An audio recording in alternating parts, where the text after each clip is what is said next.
Nrinam sadharanah dharmah savvisheshah cha yadrishah shreninam rajarshinam cha dharmah kritreshu jivatam Nrinam sadharano dharma Nrinam sadharano dharma Savisheshascha yadrishah Savisheshascha yadrishah Shreninam rajarshinam cha Shreninam rajarshinam cha Dharmakritreshu jivatam Dharmakritreshu jivatam Nrinam sadharano dharma Savisheshascha yadrishah Shreninam rajarshinam cha Dharmakritreshu jivatam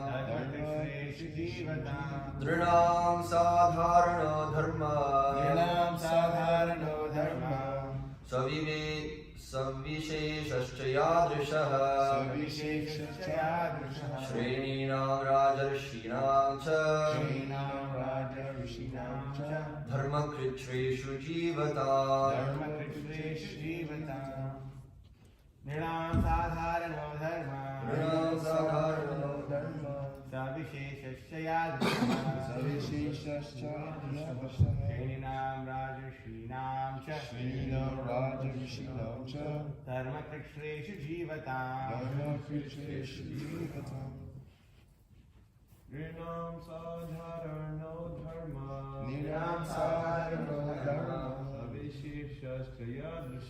Savisheshascha yadrishah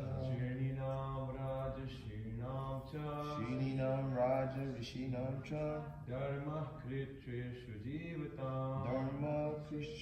jivatam Nirnam sadhano dharma Savishesha yadrishaha Shreninam rajarshinam cha Dharma kritreshu jivatam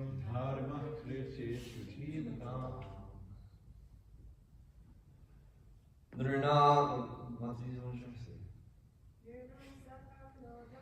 Nrinam sadharano dharma Savisheshascha yadrishah Shreninam rajarshinam cha Dharmakritreshu jivatam Nrinam of human society Sadharanah general Dharma religious affiliation Savishesha specific Cha also Yadrishah as they are Shreninam of the particular three classes Rajarshinam of the saintly royal order Cha also Dharma occupational duty Kritreshu in the matter of distressed conditions Jivatam of the living beings. Translation and purport by His Divine Grace Srila A.C. Bhaktivedanta Swami Prabhupada Ki Jai. Please also explain what may generally be the common religious affiliations of human society, as well as their specific occupational duties in religion, the classification of the social orders, as well as the administrative royal orders, and the religious principles for one who may be in distress. Purport. The common religion of all classes of human beings, regardless of whosoever and whatsoever one may be, is devotional service. Even the animals may be included in devotional service to the Lord, and the best example is set by Sri Vajrangaji, or Hanuman, the great devotee of Lord Sri Rama.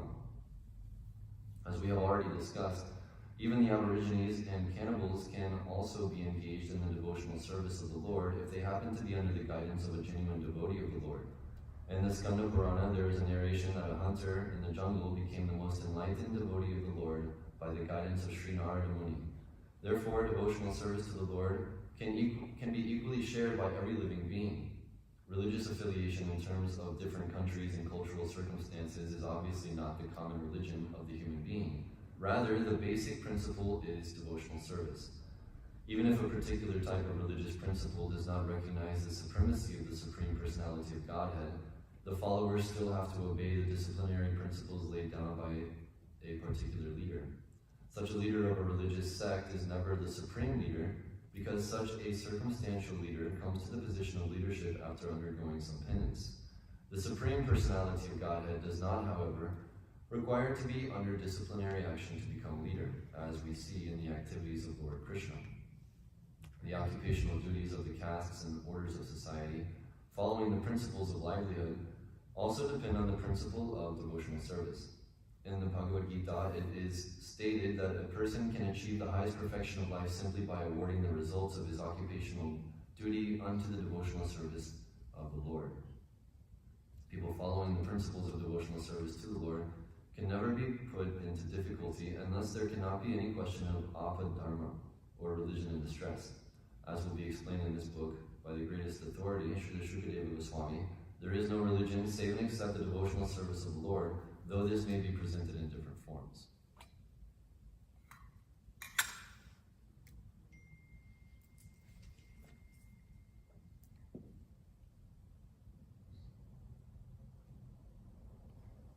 Om Ajnanatimirandhasya Jnananjana Chakshurmilitam Yena Tasmai Shri Gurave Namaha. Shri Chaitanya Manobhishtam Sthapitam Yena Bhutale Swayam Rupakarama Yamdarati Svaparantikam Vandeham Shri Guru Shri Taparakamalam Shri Guru Vaishnavamscha Shri Rupam Sagrajatam Sahagana Rakhunatam Vitam Tam Sajivam Savaitam Savadutam Parijana Sahitam Krishna Chaitanya Devam Shri Radha Krishna Padan Sahagana Lalita Shri Vishakamitamscha. Hey Krishna Karuna Sindho Dinabandho Jagatpate Gopesha Gopika Kanta Radha Kanta Namostute Tapta Kanchana Gaurangi Radhe Vrindavaneshwari Vrishabhanu Sute Devi Pranamami Hari Priye. Namo Vishnu Padaya Krishna Prishtaya Bhutale Srimate Bhakti Vikasa Swamiti Namane. Namo Vishnu Padaya Krishna Prishtaya Bhutale Srimate Bhakti Vedanta Swamiti Namane. Namaste Saraswate Deve Gauravani Pracharine Nirvishesha Shunyavadi Pashtakya Deshatarine. Manshakal Patrubhyashya Prabhasinduvyavacha Patitanam Pavanebhyo Vaishnavebhyo Namo Namaha. Jai Shri Krishna Chaitanya Prabhu Nityananda Shri Advaita Gadadhara Shri Vasadi Gaura Bhakta Vrinda. Hare Krishna, Krishna Krishna, Hare Hare. Hare Rama, Rama Rama, Hare Hare. So, this is a verse in which the topic is dharma. And dharma is a word which is extremely common in Srila Prabhupada's books, and it's also extremely common among all other so-called dharmic religions, which means basically Hinduism, for lack of a better word, Jainism, Sikhism, and Buddhism. Pretty much anything coming from India is considered to be a dharmic religion. And what does this mean? Generally, the word dharma is translated as religion. Prabhupada translates it differently in many different places. Here, he's translating it as religious affiliation. But as we're hearing about in the purport, and as we'll hear later on in the Bhagavatam, dharma is a word which is extremely packed full of meaning. And there's a lot of different meanings that you can derive from this principle of dharma. And most importantly, we should understand that dharma is something which is universal. It's not something that it belongs to India. It's not something that belongs to humans. It's not, and this is being expanded by Srila Prabhupada in the purport. That actually dharma is the constitutional nature of a living entity or of something. And specifically, we're talking here about religious principles. So in this way we can understand Dharma to be the constitutional religious activities of the spirit soul. And Prabhupada explains the word Dharma in many different ways, but one way that we can understand Dharma is that Prabhupada said that the Dharma of water is to be liquid, or the Dharma of sugar is to be sweet. So this is something that we can't take away from that object. So similarly, the Dharma of the living entity is not something that can be separated from that living entity. So it doesn't matter which species of life the soul is living in. It doesn't matter which country. It doesn't matter what family one is brought up in. The Dharma of the living entity is actually the same for everyone, because we're all part and parcel of the same Lord Krishna. And so this Dharma is ultimately is the path by which we can join with Krishna, yoga, bhakti yoga. And this bhakti yoga is expanded upon the whole philosophy, the whole teachings, and all our acharyas and everything like that are described in Yoga Shastra, like Srimad Bhagavatam, like Bhagavad Gita, and of course in all of Prabhupada's other books and the writings of the Goswamis. So this bhakti yoga is considered by Vedantists to be the param dharma, the topmost dharma. And so it's very important to understand dharma at the from top to bottom. So there is dharma which is completely spiritual, where one is completely acting on the transcendental platform and is completely engaged in pure devotional loving service. And there's also dharma by which is known as rules and regulations, which are meant to be followed here in the material world. And if we think back to like the context of where we're at in the Srimad Bhagavatam, this is King Parikshit asking questions to Shukadeva Goswami. Specifically, King Parikshit is interested in learning about Krishna, learning about the Supreme Personality of Godhead. He's interested in attaining perfection before the end of his life. So he has understood through good intelligence and good fortune that by understanding Krishna, he will attain the topmost perfection. But if we think back, this actual conversation is being narrated by Sutta Goswami in the assembly of sages at Naimisharanya. And if we go all the way back to the first chapter of the Srimad Bhagavatam, called the Questions of the Sages, then we see that actually this whole narration, actually the whole subsequent Bhagavatam is actually a narration meant to answer those original questions by the sages at Naimisharanya, who were also interested in Krishna. So it's significant to understand that these sages and also Parikshit Maharaj, they're interested in Krishna, but the answers that are given to them, they start with Dharma. They start with understand. First of all, we have to understand what is Dharma. We have to understand exactly what is the nature of us, what is the nature of this world, and what are the recommended activities by which one can attain true happiness, true knowledge, true wisdom. And so this is kind of the beginning teachings of bhakti yoga, or devotional service, is actually understanding the rules and regulations. And this isn't something which is very palatable to a lot of people who are very habituated to living a very unregulated lifestyle. Nonetheless, for one who is serious in spiritual life, this is a necessary thing to understand and apply in one's life before one can actually start to make advancement in spiritual life. Therefore, Krishna gives so many different instructions about Dharma. And there's also so many different devotees of Krishna whose specific functions are to teach Dharma, to enforce Dharma, to follow Dharma, and in this way we can learn from them. And I'll talk more about that later on. But the most important thing to understand is that this so-called Dharma of Buddhism, the so-called Dharma of Sikhism, of Jainism, and the so-called Dharma of Hinduism, all of these things, it needs to be understood that unless it is connected with pure devotional service of Krishna, this Dharma that we're speaking of is actually something which is illusory. One may say that the Dharma of driving a car is stopping at red lights and and like staying in your lane and things like this. And that is there, but whenever we're speaking of spiritual dharma, of sanatana dharma, of eternal dharma, then these things, although they are there, we should understand that these are secondary to the essential meaning of the word dharma. And the essential meaning of the word dharma is bhakti. It is pure devotional service for Krishna. Savai pumsam puro dharma yato bhakti adhokshaja. So the performance of bhakti to adhokshaja, to Vishnu, is considered to be paro dharma, the supreme dharma. So there's many dharmas, but that supreme dharma is that which all other dharmas are resting upon. That's the supreme absolute truth from which all other relative truths are resting upon. So the principles of the supreme dharma of bhakti towards Vishnu is actually all inclusive. The rules that the dharma of driving your car in America might be different than the dharma of driving your car in Australia, like we were talking about in New York. There's some instances where when you have a driver's license, let's say in Canada, you can come to America and you can drive a car in America, and if you get pulled over, they say, oh, he's got a license in Canada. They have similar laws, so we can let him drive here. But it's completely different, say, if you have an American driver's license and you want to drive in India. So there's different rules and regulations for the different dharmas of driving in different countries, and this is because the nature of the roads and the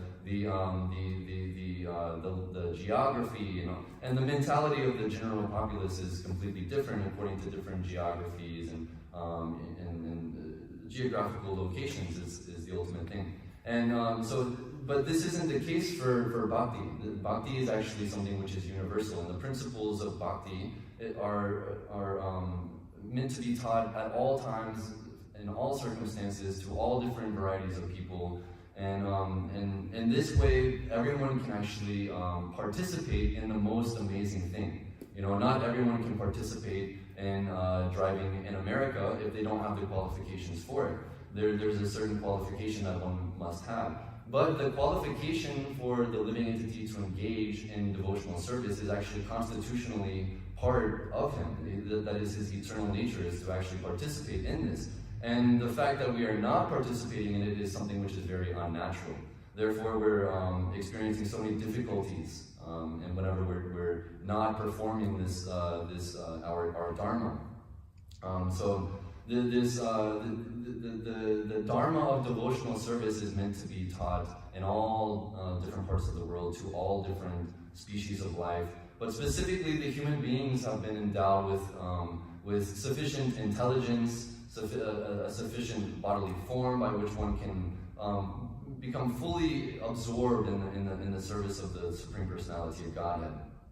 Especially on this planet that we're living in right now, there's a good balance of happiness and distress, and the human being is kind of situated at a crossroads, whereby one can live animalistically or one can live divinely.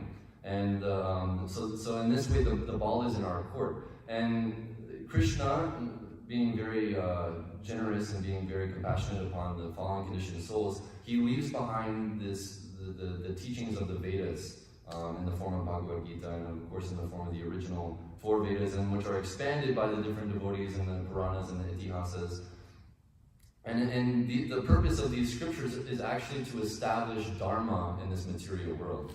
And in this way, whenever the eternal Dharma is established within this material world, it becomes a cause of liberation for all of those living entities who are fortunate enough to participate in such a system of religion, of religious activities. So this is called Varnashrama Dharma.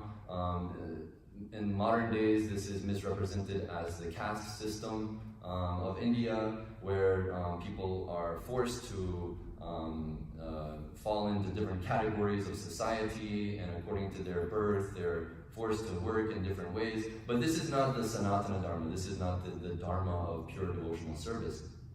And I'll get into that a little bit more later. But the point is that everyone can actually participate in this. It doesn't matter what their birth is. It doesn't matter which country that they're in. And this is the desire of Krishna. It is said that Krishna appears to reestablish this Dharma, to annihilate all of the opposing factors which are preventing this Dharma from being taught and practiced in this world, and to establish it. And in this way, Krishna not only teaches it, but he also follows it himself. There's a name in the Vishnu Sahasranama, I'm kind of forgetting. I think it's called like Satya Dharma Parayana. Dharmakrit is also there. There's one that specifically is like Satya Dharma Parayana, I think, which is describing how Krishna, so Parayana usually would mean like a devotee or someone who is like devoted. Yeah, surrender. But actually, Krishna is the epitome, is the full manifestation of one who follows Dharma. And his devotees, who are worshiping Krishna, they attain the same quality of Krishna in so many different ways. But specifically, following in the footsteps of Krishna means following Dharma, following one's duties, following all the. Dharma Parayana. Is that right? It's called the highest Dharma. The highest Dharma. The lecture is called the highest Dharma? The name is Vishnu Sahasranam 874. Satya Dharma Parayana is the name. And then the title is the highest Dharma. Yeah. So there's also Dharma Krit, and there's so many different. Number 532 is Satya Dharma. Satya Dharma. There's so many different instances which are showing the intimate relationship between God, between Krishna and Dharma, and these things are actually inseparable. And because the nature of the jiva is inseparable from that of Dharma, because we are part and parcel of Krishna, then naturally Krishna is also inseparable from Dharma. There's actually nothing that Krishna can do which is against Dharma. Whereas the marginal energy, the conditioned living entities, they have the option to apparently engage in Dharma and apparently not engage in Dharma. But in actuality, it's understood from the Bhagavad Gita that actually in all respects, the living entities are always following Krishna's path. Krishna everything is ultimately surrounding Krishna, whether we know it or not. And the Maya is whenever we don't recognize this, whenever we don't identify this. So one who is not in Maya is one who is performing their activities with the purpose of satisfying Krishna or Vishnu. So these are called devotees, and those who are not doing these things are called demons. And in this way, there are two basic classifications of living entities, specifically in the material world, because there are no demons in the spiritual world. But there are devotees and there are demons. And the demons are those who are following Dharma, or the devotees are those who are following Dharma, and the demons are those who are neglecting Dharma. And generally, the human species of life, the Nirnam, human society, it specifically refers to those living entities who are engaged in Dharma, who are acting on the platform of Dharma, of duty. And then one who is apparently in the human species of life but is not acting on the platform of Dharma is considered to be animalistic, is considered to be just like animals. Because in the animal kingdom, there is no sense of right and wrong, and of structure, and of rules, and all these different things. But in human society, these things are naturally there. And whenever you get a group of human beings together, naturally there starts to become a leader, there starts to become servants of that leader, there starts to become different departments of all the activities within the group. And in this way, there's a natural structure and an order in all times and in all circumstances in human society. And there's some semblance of these in different species of life, like in an ant colony, there you have like the worker ants, you have like the soldiers, and like the queen, of course, and like, there's so many different functions that all the different ants are doing, but they're all the same species, but they're engaged in different things for a common purpose. But because this has nothing to do with a higher goal in mind, it has no religious connotation to it, this isn't considered to be Dharma. Whereas in human society, all of the activities should be centered around actually uplifting the consciousness of the entire the society as a whole, and reaching towards the eternal goal, which is pure devotional service. So one who is in the human form of life but is not engaged in dharmic activities is actually just like an animal. Nonetheless, animals and those who are of animalistic consciousness are not necessarily disqualified from engaging in pure devotional service, which is explained by Prabhupada in this purport, and which is exemplified by the great devotee Hanuman, who was apparently in the body of a Kampurusha, or also called a monkey. Usually is like we see this as an army of monkeys. And Hanuman was a monkey, and all of his friends were monkeys, and he was from a family of monkeys, and he was from a society of monkeys. Nonetheless, he is still famous to this day after millions and millions of years for his incredible service which he performed to Sri Rama. And Lord Rama is specifically an incarnation of Krishna, who is very famous for following and exemplifying Dharma and showing the righteous path in this material world. So Hanuman, being a very devout devotee of Sri Rama, is also famous for being very dharmic. And just because he's in the body of a monkey, it doesn't necessarily disqualify him from being dharmic. And there's so many other different instances in the Vedic literatures and also in recent history where animalistic people and also animals themselves are engaging in pure devotional service. And this is also, this one's talking about the hunter. But there's so many different instances. And Guru Maharaj mentions this book by Janananda Goswami Maharaj, which is called Animals in Krishna Consciousness, which has all of these different stories compiled into one thing. We should get a copy of it. But anyways, there's so many different things. Just ones that came to my mind, I jotted down. Specifically, in this book Rasikananda, we have a narration of Rasikananda. He has a disciple who is an elephant, and you can read all about the different details of that there. Yeah, Gopal Das is the elephant's name, and he's engaging in devotional service. Also, Narada Muni in the Chaitanya Charitamrita, there's a story which is narrated where Narada Muni actually instructs a snake. A snake was inquisitive, and a snake actually took shelter of Narada Muni. And Narada Muni told him that the snake was a devotee of Vishnu, and Narada Muni said, it is your nature to be violent and envious and to want to bite and kill other living entities, but you should try to refrain from this.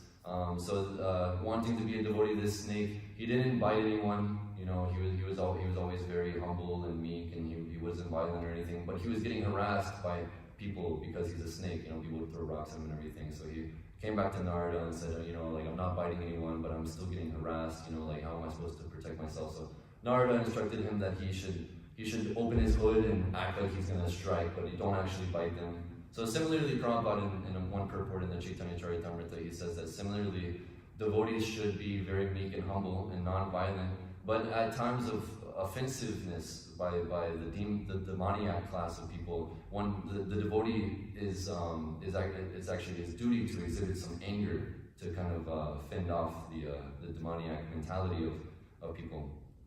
So there's another example of an animal. Also, Shivananda Singh, a disciple and a devotee of Lord Chaitanya, is very famous for being compassionate upon animals, like a dog who he allowed him to follow with the party, who was traveling from Bengal to Jagannath Puri, and he paid for his ferry ticket to cross a river. He paid for the dog as a passenger on the boat. He was feeding the dog, and ultimately that dog, he was able to eat the Mahaprasad of Chaitanya Mahaprabhu and go back to Godhead.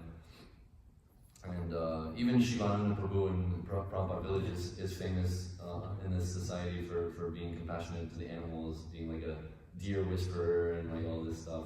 And he also has dogs, which he is engaging in devotional service. Chandan Prabhu sent like a video not too long ago where he was explaining how their service is that whenever the mailman comes or somebody's there, he starts organic dog. Starts barking, so in this way he alerts them and they can come out and get the package or whatever it is. So that's some devotional service. And there's been so many different times. Guru Maharaj was just recently speaking about it in a talk where was that here? Yeah. It was in France. Was it? And yet Jananda Maharaj was also there. Yeah, I think he's mentioned it several times because he was here, because I remember Chandan was here, and then he was like, did the peacocks come at the temple there, like the kangaroos or something? Remember? He was talking about the book too, that's when you mentioned it. Yeah. Anyways, there was like a peacock in Australia which was coming to Mangalarti every day or something like that, probably in India too. And there's so many different things.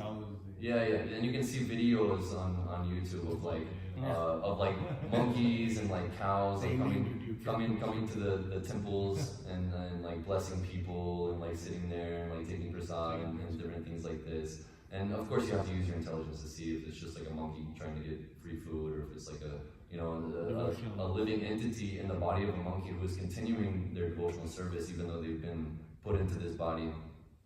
And Gajendra is also there, the elephant, the king of the elephants.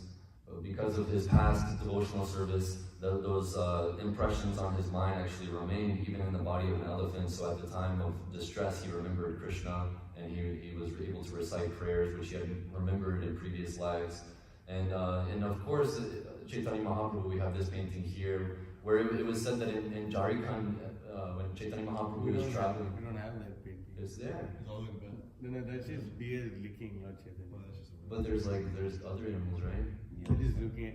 Jharkhand of first painting is different. With tigers. Well, that's also there. I kind of thought it was like the same type of No, like that's vibe. not, Some deer looking some beer licking, Lord Chaitanya. Anyways, he's obviously traveling. He's in a forest. I thought it was Jharkhand.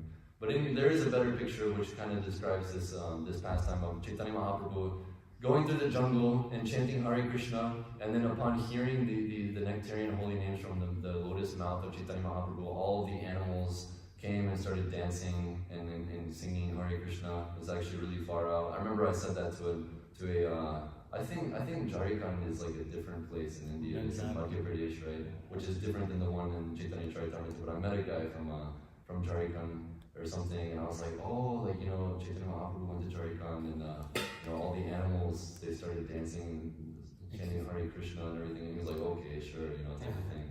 It's hard to believe, but there's actually, and it's also said that not only the animals, the tigers and the deer, they started embracing each other and kissing each other and singing Hare Krishna, but also the rocks started to melt in ecstasy. The rocks literally started to melt. And because of this, the rocks where the animals were walking on, their footprints were imprinted into it. And Krishna Geshe was telling me, you can go there and see in the rocks, there's there's like tiger footprints and there's deer footprints, and they're all over the place. And it's like they're jumping around, and you can kind of imagine how they were dancing in the kirtan of Chaitanya Mahaprabhu. So it's really amazing. And if we're fortunate enough, maybe one day we can actually go and like see this, And all these devotees actually, all these animals were actually pure devotees who came and participated in the pastimes of Chaitanya Mahaprabhu. And if they weren't exhibiting their pure devotion before then just by a moment's association with Chaitanya Mahaprabhu, they became pure devotees, and they were able to fully perfect their existence, even though they were in the abominable form of a lion or a tiger or all these different things. And this is explained by Narottam Das Thakur. Right? Parma Karuna? Yeah, this one verse. Dekho re bhai, chubhavani nai, emona doyala data, pashu pakhi jure, pashana vidare, shuni janra gunagatha. My dear brother, just try and examine this. Within the three worlds, there is no one like Chaitanya, like Lord Chaitanya, nor Lord Nityananda. Their merciful qualities are so great that upon hearing them, even birds and beasts cry and stones melt. So this is a verse from one of the writings of our acharyas, which is describing this quality of Krishna consciousness, which is so attractive that it's not just attractive to Indians, it's not just attractive to Americans, it's not just attractive to Europeans, but it's actually attractive to all different species of life, including stones. It's actually incredible. And in the Chaitanya Bhagavad, this is something that I didn't see in the Chaitanya Charitamrita. In the Chaitanya Bhagavad, it was described that the trees would melt too, and you can conceive of rocks melting because we have like lava and stuff like that. But for wood to melt is like it's inconceivable. The wood would melt, the trees would melt in ecstasy of being associated with Lord Chaitanya. So in this way, the devotees and also Lord Chaitanya himself are exhibiting this quality of Krishna consciousness, which is supremely blissful for all different varieties of life. And this is because they're being engaged in Sanatana Dharma. This is their constitutional relationship with Krishna is being completely re-enlivened, completely reawakened within their heart. And in this way, they're able to completely act on the spiritual platform, which has nothing to do with the present body that we're in. So it's a transcendental quality. And of course, this just came to my mind right before this, there is the supreme devotee of Lord Krishna. It's mentioned there's many different supreme devotees of Lord Krishna, but specifically Lord Shiva is very famous in Nepal as Pashupati. And Pashupati means the one who is the protector of the animals and of animalistic like men who have animalistic consciousness. So Lord Shiva is actually a devotee of Krishna, and he is very famous for protecting those who are in the animalistic consciousness. And Prabhupada writes in one purport that the reason he's protecting them is so that they can nicely engage in the activities of Varna and Ashrama. And so in this way, Lord Shiva is Pashupati. He is engaging animals in Dharma. So it's, so many other things are there. I'm sure in that book there's some really far out things, and there's also more modern things. I've heard different stories of like dogs. You can hear them rumbling, chanting japa under their breath and like things like that. And there's some far out things. There's a lot of far out stuff. And but even in Prabhupada's books, there's many different instances of animals being engaged in Krishna's service in many wonderful ways. And of course, we should understand that animals are very important in Lord Krishna's service. Specifically, the cow is very important in Lord Krishna's service because Krishna is very fond of ghee and butter and milk and dairy products like this. And cows. And he just likes being around cows. He takes the position of being purified by the different purificatory substances which come from cows.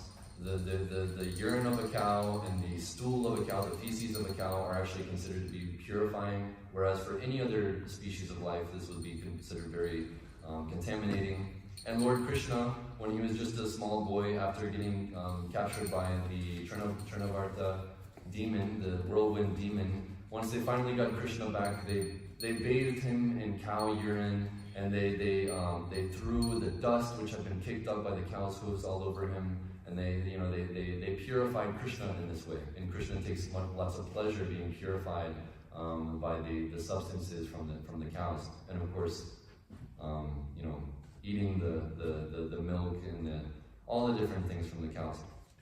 And in this way, the Lord Krishna has blessed the community of cowherdsmen, of Vaishyas. And we were just reading this last night in the book Light of the Bhagavad, that Prabhupada actually writes that farmers are the most noblest.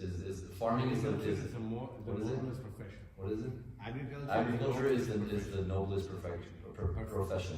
And that is because Krishna actually performs the pastime of being an agriculturalist. And Lord Balaram is very famous for being a farmer. He has a plow. And Lord Krishna is very famous for being a cowherd boy, for tending the cows. So in this way, even to this day, those who are engaged in the dharma of cow protection and agriculture, it's very difficult for them to be separate from Krishna consciousness. Just for the simple fact that Krishna is the embodiment of what it means to live this simple life of farming and agriculture, and this is very dear to Krishna. So one who is engaged in this as their dharma, they can become very intimately connected with Krishna. They can meditate on how growing the food and taking care of the cows and everything. They can meditate on this simple Vrindavan lifestyle, which Prabhupada really wanted all over the world, here in America even. So in this way, animals are engaged in Krishna consciousness as well. And this actually stuck with me. I never really heard this before. I might have, but it never really clicked with me until we were in North Carolina at the Shravan Kirtanam camp, and then Prabhu was playing that video, which was kind of a joking video, but it actually had a good meaning behind it. And at the end, Prabhu was saying that this was a video trying to smash the vegans' misconceptions, and he was saying that actually the cows which are engaged in plowing the fields and making milk products and all these different things, because they are cooperating with human beings who are performing their dharma, they make tremendous spiritual advancement. especially whenever those human beings are devotees and they're offering all the labor of the cows to Krishna and all these different things, and the cow actually makes tremendous spiritual advancement. So in cooperation, the human beings and the animals can actually create a society which is peaceful and harmonious. And it's said that even in Vrindavan, there's no like violence between like the animals there, and everyone is able to peacefully practice Krishna consciousness without any kind of distress.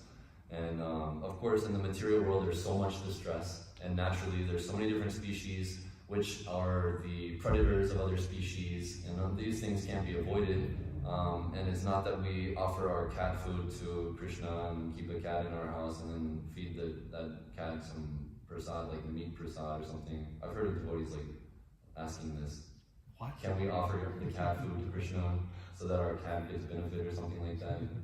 So, crazy. But, it's not that devotees frivolously keep animals just for the purpose of their sense gratification or something like this, because it can be very contaminating. It can be, especially when one is not completely transcendental. Keeping animals, especially in one's house, is just like completely like, the level of consciousness is very low. Whenever you're living with animals, you start to behave like animals. You start to identify yourself with these animals. And every single person that has a pet, they say, "Oh, my pet is different because they're like a human," They're like a person. And because of the dog-like consciousness of like the human beings today, they identify with dogs, man's best friend. They have the same type of consciousness. They see their male dog looking at the female dog and lusting over it, and they think, you dog, he's just like me when I was his age, type of thing. And it's just really, really like low class and degrading. Nonetheless, these animals can be engaged in Krishna service, given that we follow in the footsteps of our previous acharyas, and we never hear of our acharyas keeping abominable animals in their home or different things like that. So from a distance, we can engage animals in Krishna consciousness just by hearing the Harinam. They're benefited. They can also take prasad. Brigupati Prabhu, so whenever they go and they want to throw out like a lot of prasadam at the temple in LA, Yes. Brigupati Prabhu takes it before they can throw it out, and then he goes to a parking, like a Target or something. He has a spot. Yeah, it's a parking lot, and then the birds there know him, and then whenever they see him pull up, they all start crowding around, and then he dumps it out in the parking lot, and then they all just take it down. Take it down the whole thing. Yeah, take it down. So those devotees are making tremendous spiritual advancement by receiving Krishna prasadam from a great devotee. And we can also engage in service like this. And ultimately, we should have this vision that the whole, in the golden age of Krishna consciousness, inaugurated by Chaitanya Mahaprabhu, the entire world will be imbued with Krishna consciousness to a certain extent, and it's I forget exactly where it is. There's some article or something written by Srila Bhaktisiddhanta where he explains that in this golden age, all the different species of life will be vibrating Krishna Katha and like this. And specifically, I remember what stuck with me is that even in the vegetable tribes will also be vibrating this Hare Krishna mantra. So this is the vision that Prabhupada had.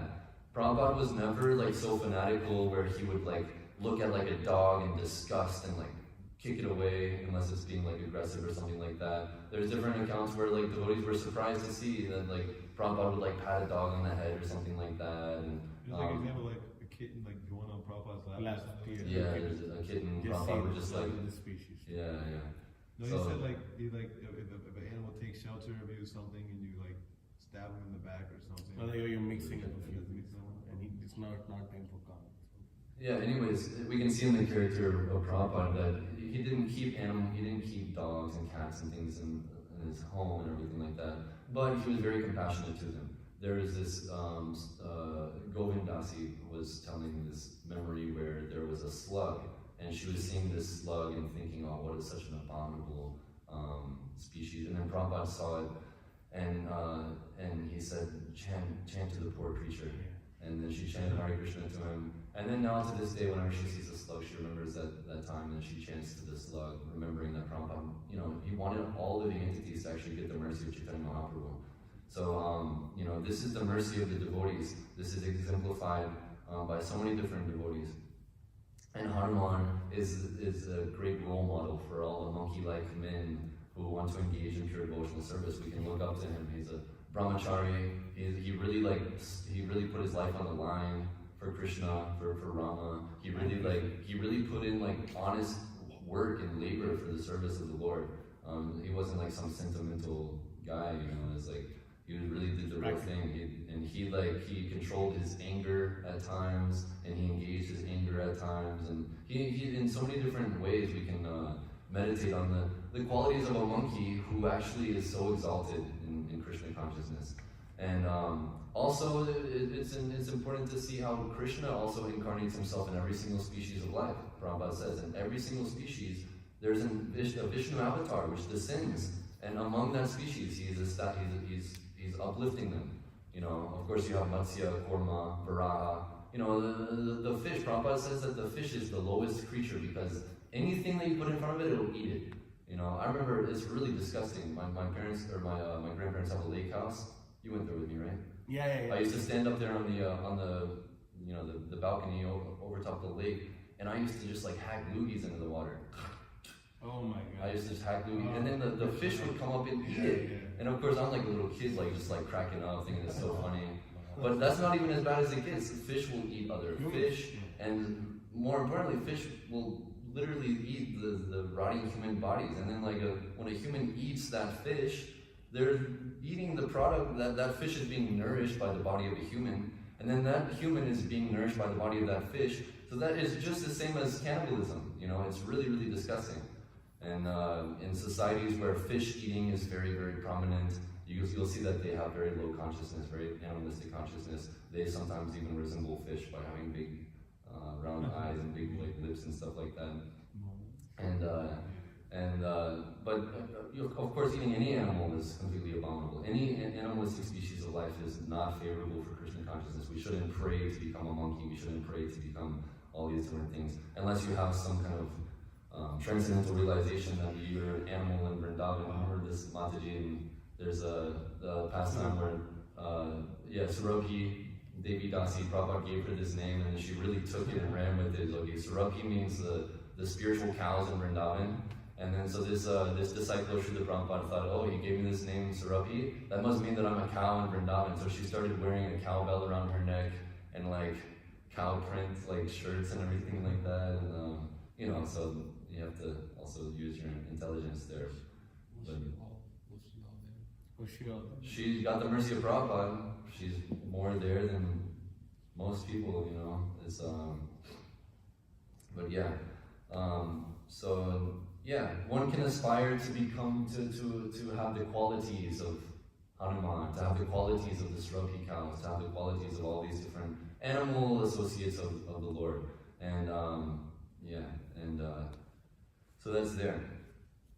Lord Vishnu, he takes the abominable form of a fish just for the benefit of mankind, of the whole existence of the whole world. And amongst the human species of life, there's so many degraded species like the Aborigines and cannibals. And these things are still going on today. There's still tribes of cannibalistic people. There's still Aboriginal tribes and everything like that who don't have any conception of real Dharma. They might have some kind of so-called religion which is based on complete speculation and who knows what's going on in their heads and everything like that. But even these classes of people can benefit so much by being engaged in Krishna conscious activities. And that's why Prabhupada sent so many disciples to Africa, to different remote islands and different things like that. And still today, so many devotees they travel and they go preach to different communities of people who have a reputation of being very, very low on the karmic scale, where their lifestyle is almost that of animals. They live in tribes. They hunt other tribes. They kill their own elderly people and eat them whenever they're not working anymore. So Prabhupada, he gave them hope. Prabhupada had hope for them in Krishna consciousness, and he also, he saw the power of Krishna consciousness. And of course, this is not just Prabhupada.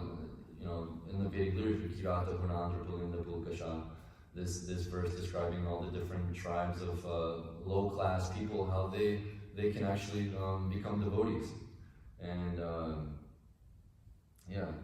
and the example given here is that of Mrigari. Is that his name? Yeah. Mrigari, the hunter, who got the mercy of Narada Muni, which is described in the purport in the Dhruva Maharaj's pastimes. And also in the Chaitanya Charitamrita. Chaitanya Charitamrita is also there. Atmarama section, that's what.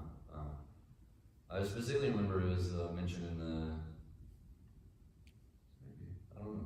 Chaitanya Charitamrita. The whole story is narrated where there was a hunter who, he was born into a family of hunters. His father was a very good hunter. He taught him all the different ways of hunting. And specifically, his father taught him a technique of hunting whereby you don't kill the animal right away. You injure it so bad that it can't function anymore, but it's just lying there suffering. And then he actually got great pleasure of seeing the animal suffer in this way. And I've known kids that are probably like in jail now and stuff that love doing this. As they would catch spiders and like tear off one of the legs and watch them squirm around and stuff like that. If you pour salt on like a slug or like a frog or something like that, it's just excruciating like pain for them. And it starts bubbling up and like it's like they melt, their body just melts, and it's just like an excruciating pain. And some people, they get pleasure from causing harm to other people. What is that called? There's like there's a word for it when you get pleasure from causing harm to people. Anyways. Yeah. Kink? What is it? No. But this hunter was I can't remember. He was one of those people.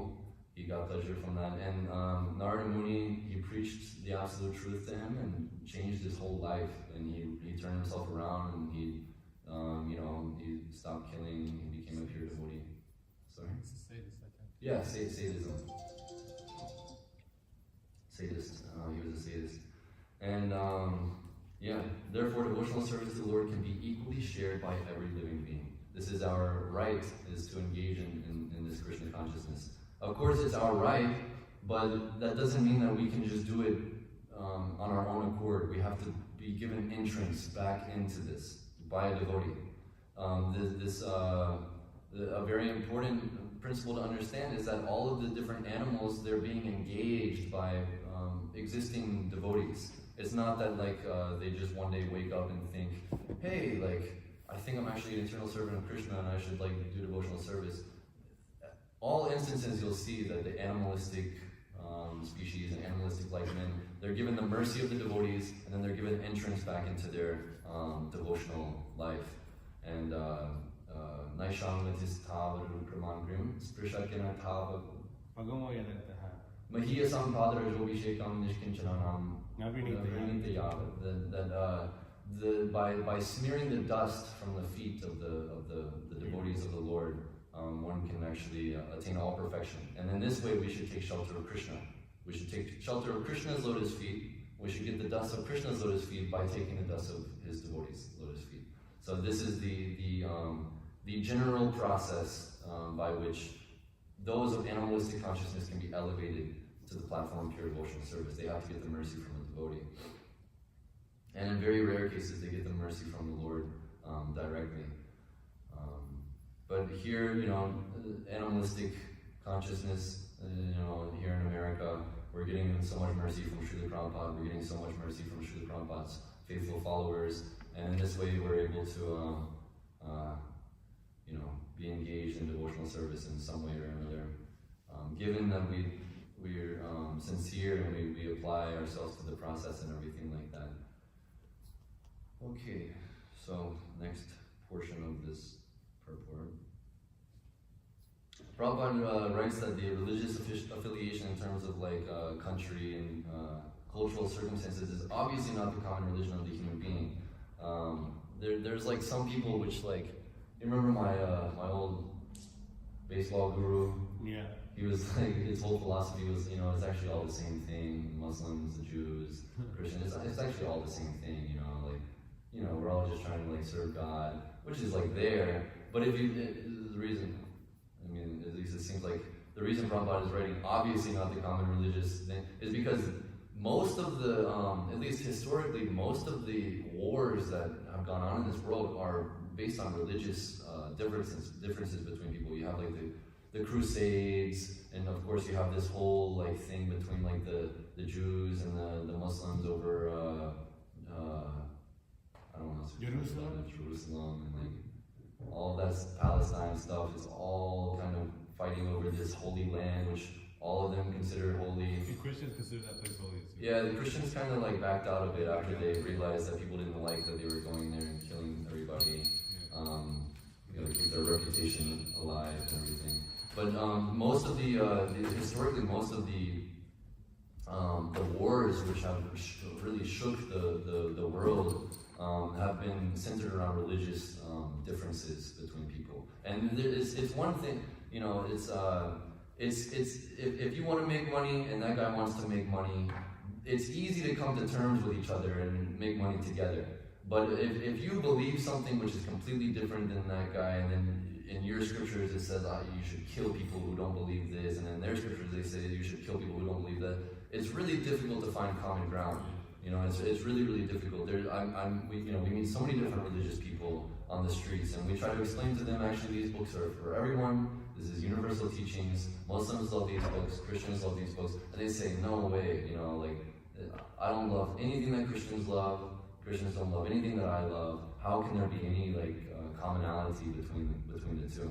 But Krishna consciousness is actually the bridge which is meant to connect all of these different so-called religious institutions in this world. And because the Yuga Dharma, because the Dharma of this age that we're living in right now is chanting the holy names of God, Srila Prabhupada, he always encouraged other religious people. He said, you don't even have to read my books. You don't even have to chant Hare Krishna. You don't even have to believe in Krishna.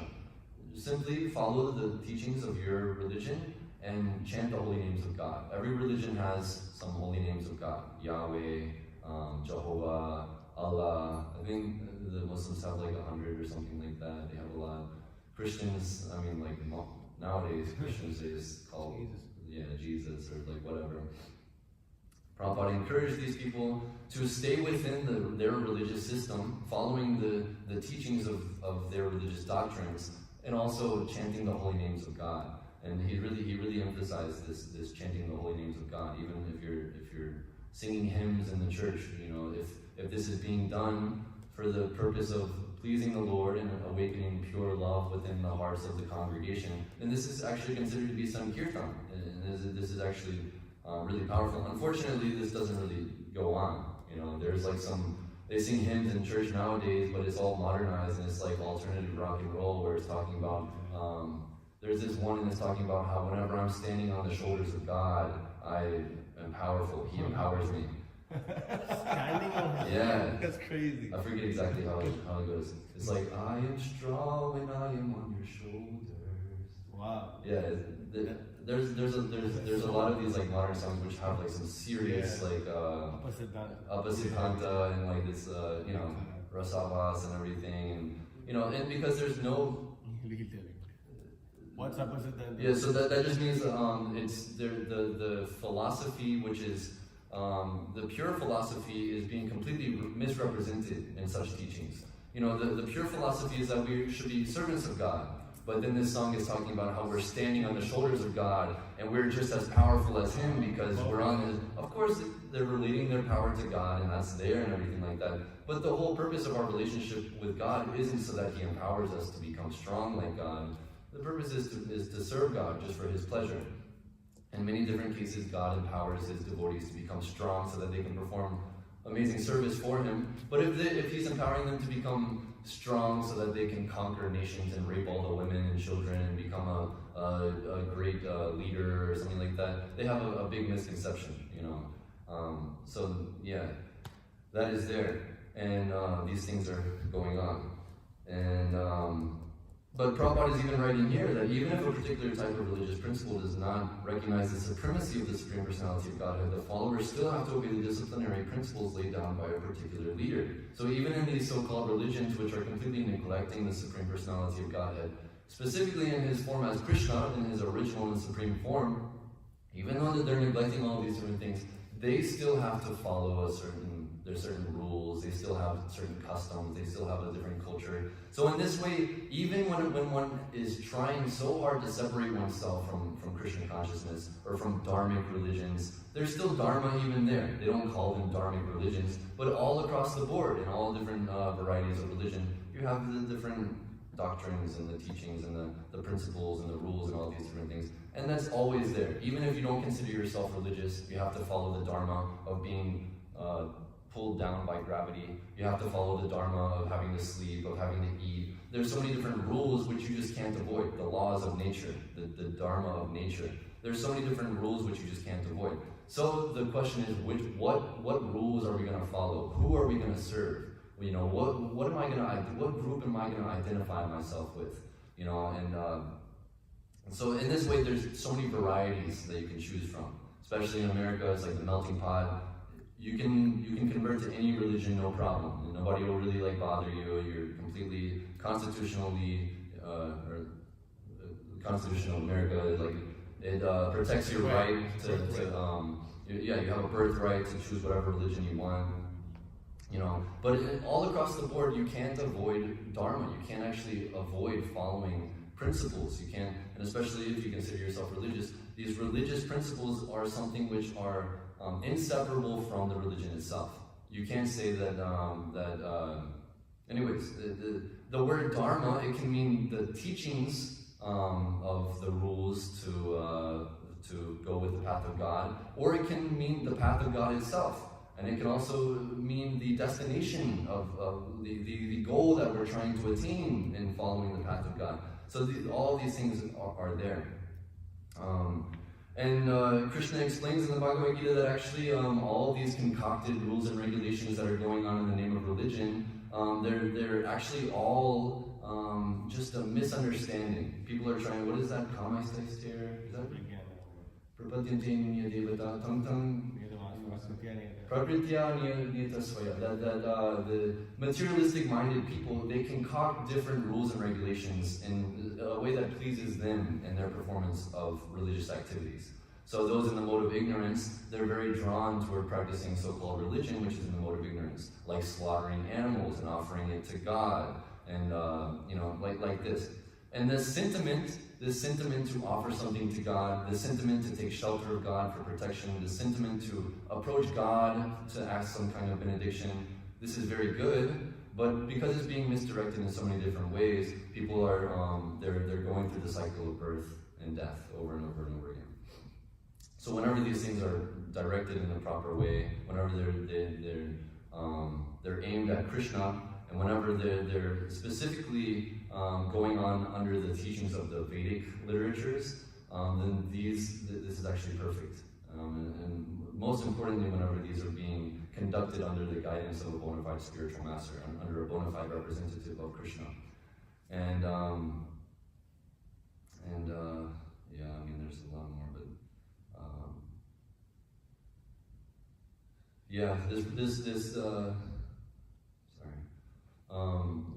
and Prabhupada's also saying that such a religious leader, such a person who is like making these rules and then creating a religion around all these different things, he has to like work for it. Whereas like Krishna, he's always just the supreme. If we think about it in like a mundane example, there's like a corporate ladder. You have to like climb the corporate ladder. And a lot of times you gotta jump through a lot of hoops and you gotta like really put in work. You gotta like prove yourself, and then like after many years, you actually become like a supervisor and like a manager, and you like go up and you get in the office, and then and this way you might one day have the chance to be like a CEO. You can like make some you can make some rules within the organization, and everybody has to answer to you, and they have to listen to what you want and everything like that. You have to work so hard for these things. But Krishna is never going up and down. He's never reborn, and he's always maintaining this position as being supreme. In the very first verse of the Bhagavatam, This word swarat is describing this independent nature of Krishna.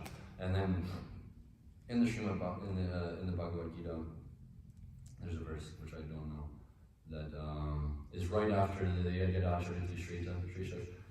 And it goes, I'll just read the English. O son of Pritha, there is no word prescribed for me, Krishna, within all the three planetary systems, nor am I in want of anything, nor have I a need to obtain anything, and yet I am engaged in prescribed duties. So Krishna is always on top. Krishna doesn't have to work for it. Nobody can take it away from him. In the light of the Bhagavad, which is a summary of the chapter like 27 or something from the 10th canto, it's described that after the rainy season, all of the plants, they become very luscious and green and colorful and very beautiful like this. And Prabhupada says that this is compared to a person who, a materialistic person who undergoes severe austerities in order to get some kind of material thing. They work very, very hard and they get dried up like a plant, and then whenever the fruit comes, they become very luscious and green and beautiful and strong and happy and things like this. But naturally, the way that the seasons work, you have the rainy season and you might be strong and happy for some time, but then you go back into the cycle of getting dried up and shriveled up and you wither away like that. So it's the same thing whenever you work up the corporate ladder. In this lifetime, you might be able to maintain your CEO position, but in your next lifetime, you might just be a rat in the building, in the corporate office or something like that. There's no guarantee. But Krishna is never like that. He's not going through different births. He's not being reincarnated. And this is because he is Ishvara Parama Krishna. Ishvara is the supreme controller of everything. He is the absolute truth. Yeah, I mean, there's more that could be spoken about, but the most important, I mean, this is the most quoted verse by Srila Prabhupada in all of his lectures and throughout all of his writings and conversations. Sarva dharman prityaja mamekam sharanam braja aham tvam sarva papibhyo mokshayishyami ma shuchaha. That he tells Arjuna, abandon all varieties of religious activities of dharma, sarva dharman prityaja, all activities, prityaja, just abandon all of these things and simply surrender to me. And then for one who has surrendered unto me, I will take away all of their distresses. I will take away everything bad, and I will protect them from even reactions which they deserve to get. He will actually protect. And in this way, he is assuring Arjuna not to be afraid. Just follow this path of Krishna consciousness. It's not the conventional way. It's Manushyanam Sahasrita. Out of many thousands of men, one may be interested in Krishna consciousness, and among many thousands of men who are interested in Krishna consciousness, maybe just one will actually follow very strictly and actually attain perfection. It's a very rare thing, but Krishna is assuring his devotees, Ma Shusha, don't be afraid, do not worry. Give up all of these things, and abandon all varieties of dharma which are not favorable for Krishna consciousness. And you'll have to help me on this one, but the Smartavya Satatam Vishnur Vismartavya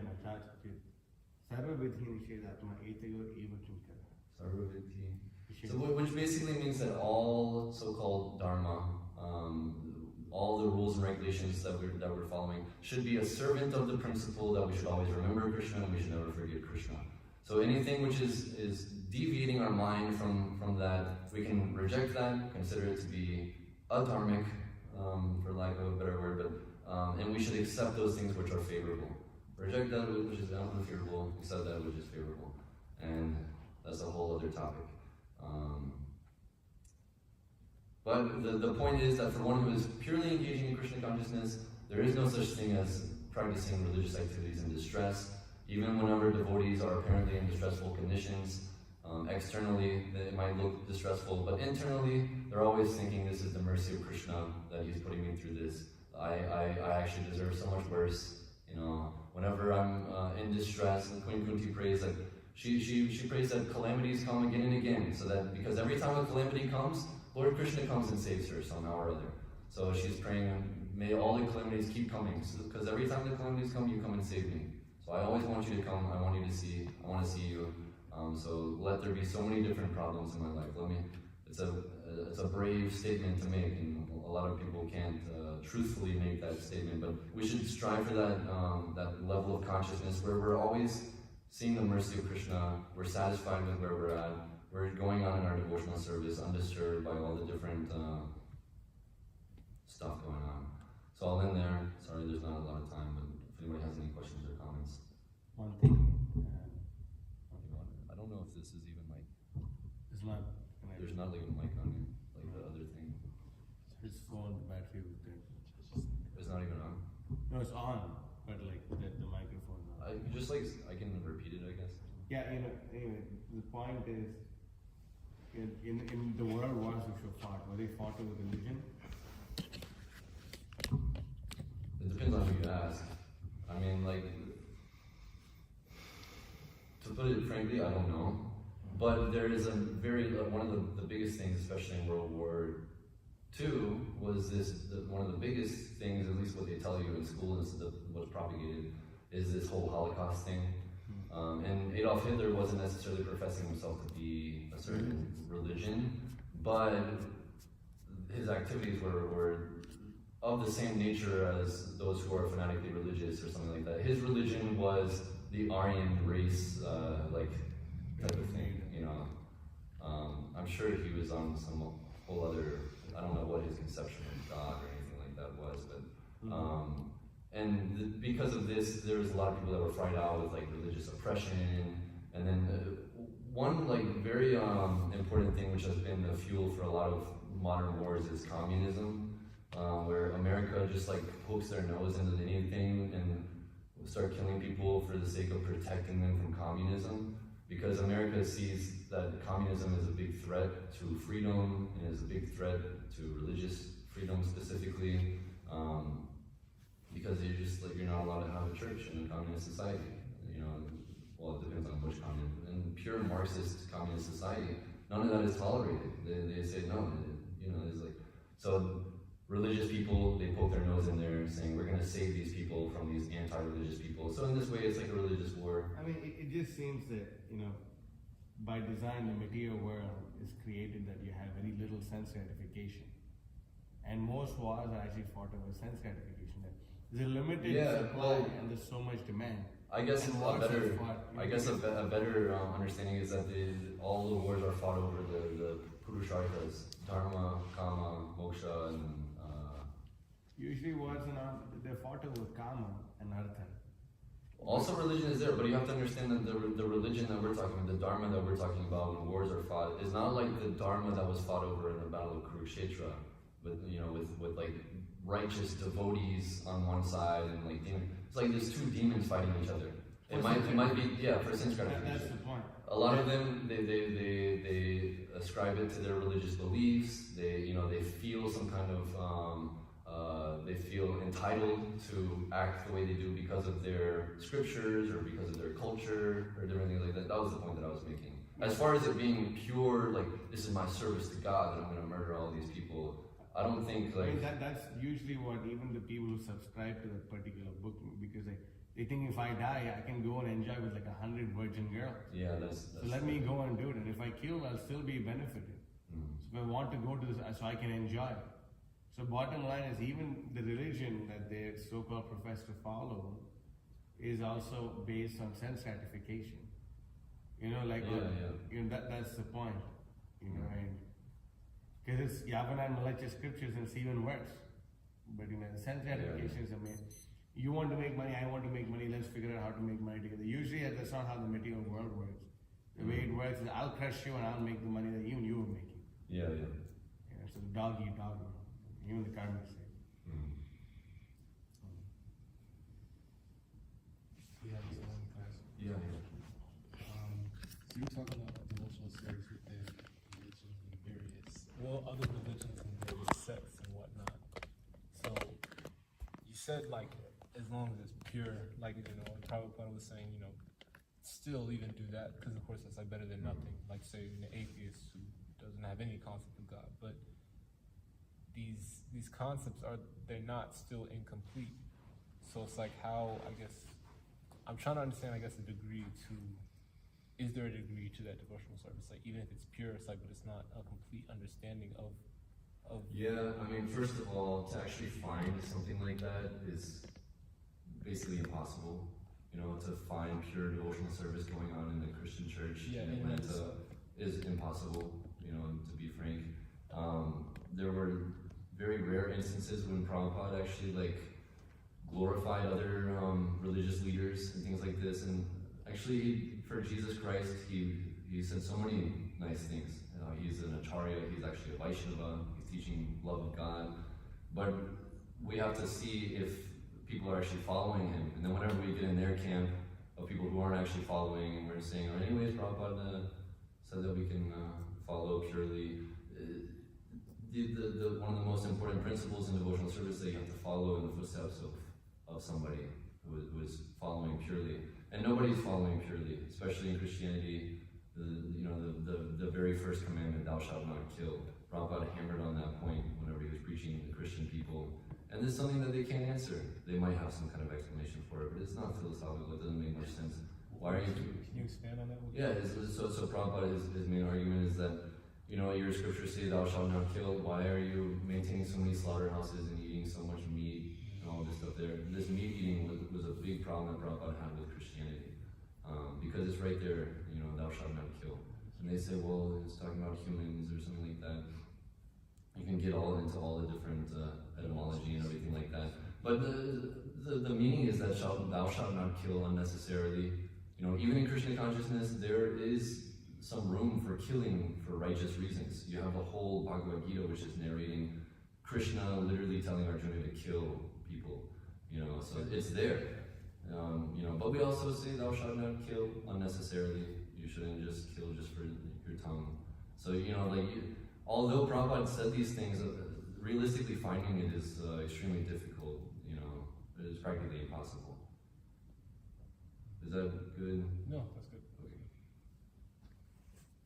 Yeah. Anybody Prabhupada else? actually found this Saint Francis of Assisi, Was that in Australia? Australia. Yeah. He actually went to a monastery where they were practicing this, and you know, those people were so favorable to Srila Prabhupada that during the kirtan they were crying and like, they were vegetarian, and Prabhupada said yes.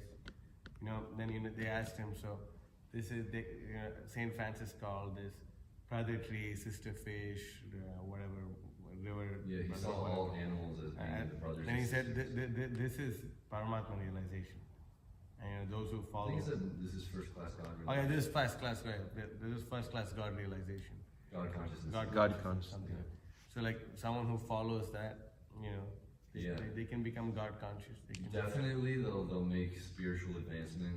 You know, and as far as like going back to Krishna in Goloka, you know, like that. You know, you have to be connected with someone who is a part of that. You know, so they're destined. We're not saying that they're not going to go to heaven. There's different instances where Prabhupada even said that Jesus has like a heavenly planet. Yeah. I think I've heard that. I've never actually like seen the reference, but like Jesus has that. so Like a people- planet where it's Satyaloka. Prabhupada Yeah. said he's a resident of Satyaloka.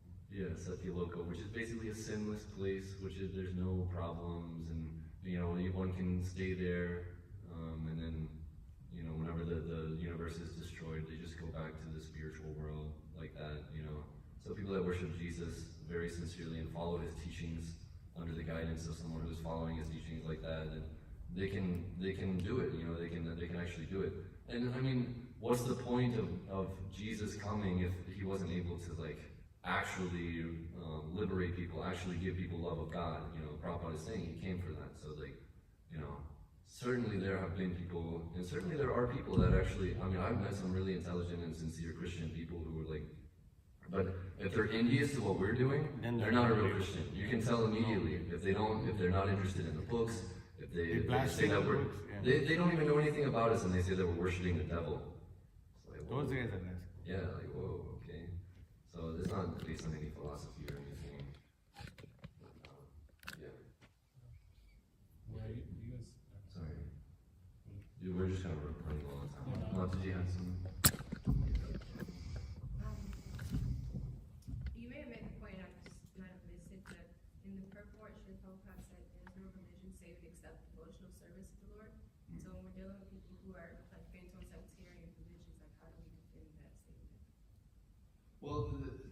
one important thing, and this is what I've like told people before, is if generally speaking, especially when we're dressed like this, and our books have a big picture of Krishna on the front and stuff like that, they immediately say, okay, that is not what I follow. You're doing something different.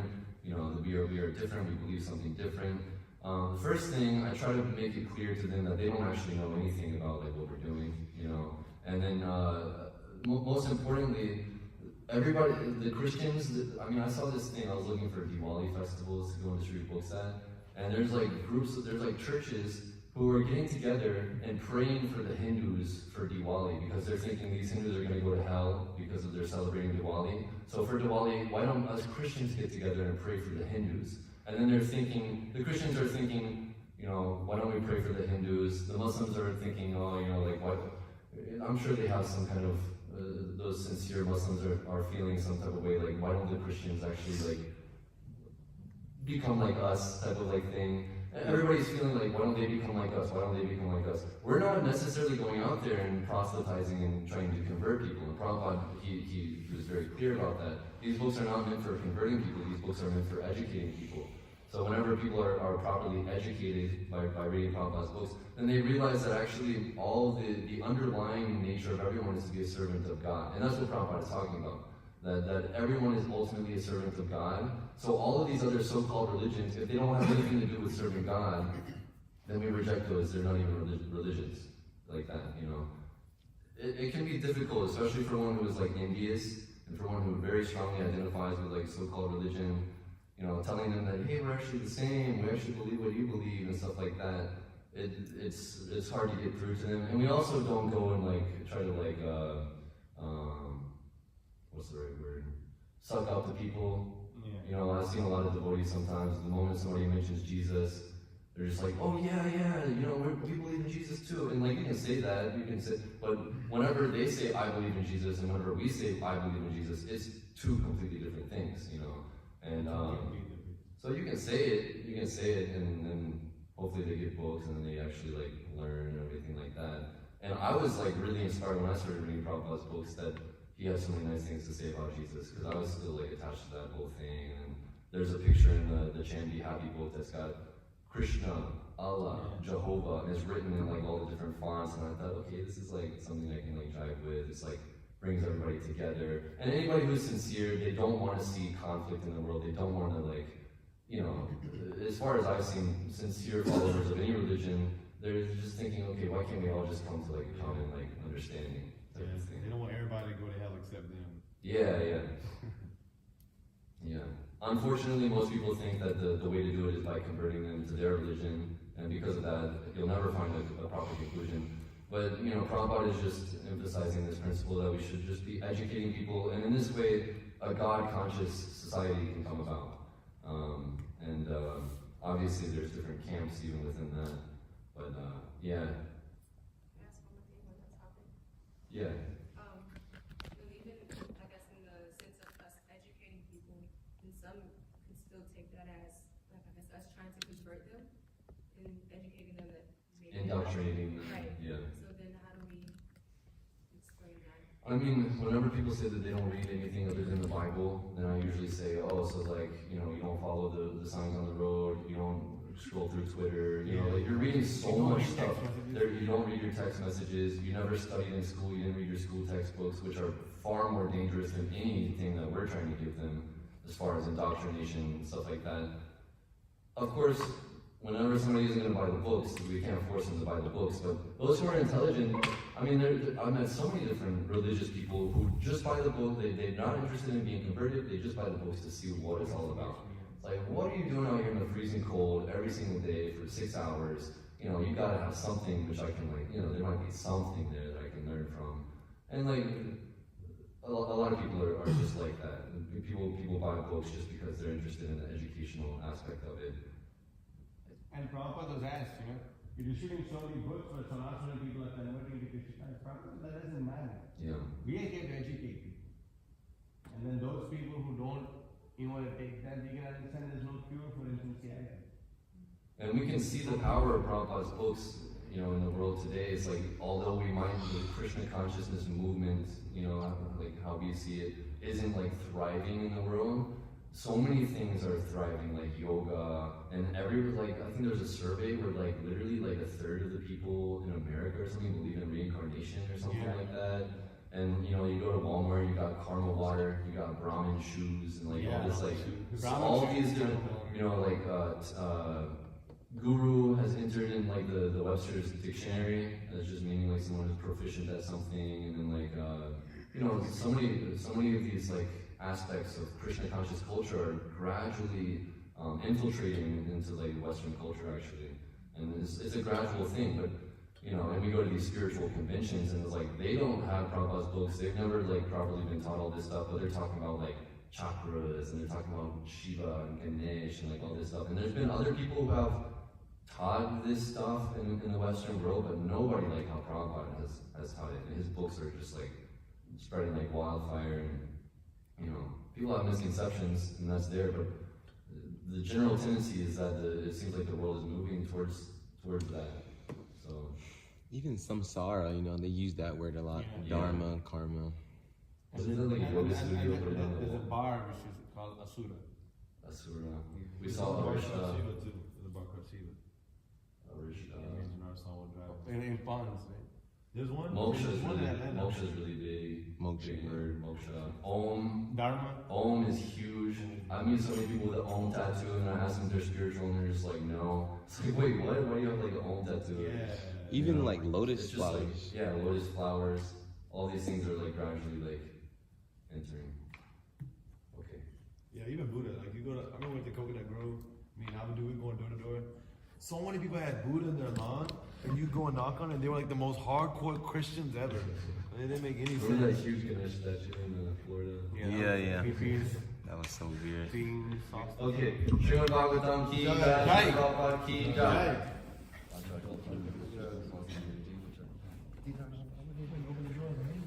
Matsya, you know, I had a dream about that damn Ganesh.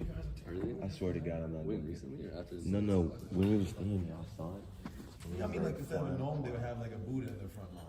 You know, you see Shut that. And then they have like an American flag or something. You knock on it. It's not What do you mean? spiritual, nothing. Like it's just like the idea of like how Buddha looks. I don't know.